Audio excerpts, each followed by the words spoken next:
Երեմիա 12:1 ասում է. «Արդար ես դու ով Տեր, երբ որ վիճեմ քեզ հետ, սակայն իրավացի բաներ եմ խոսում քեզ հետ։ Ինչու համար հաջող է ամբարիշտների ճանապարհը, հանգիստ են բոլոր նենգություն գործողները»։ Մարդիկ հաճախ հարցնում են. ինչու են չարերը հաջողում,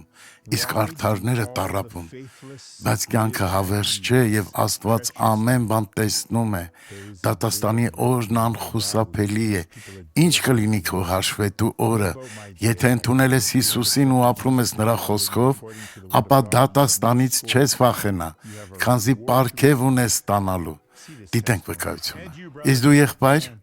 Արգենտինացի եմ, ես մսագործ եմ եւ արթրիտ ունեի ուսերիս վրա։ 67 տարեկան եմ եւ հիմա ես ազատ եմ։ Որքան ժամանակ եք տառապում։ Մոտ 3 տարի։ 3 տարի։ Ամեն օր պետք է դեղամիջոցներ ընդունեի, որպեսզի կարողանայի աշխատել եւ այսօր ես լավ եմ։ Ահա եւ վերջ, ամեն ինչ ավարտվեց։ Աղոթենք։ Հայր, ես աղոթում եմ բոլորի համար։ Թող քո օրհնությունը լինի նրանց վրա։ Հրամայում եմ, որ ամեն չար հեռանա Հիսուս Քրիստոսի զորավոր անունով։ Ամեն։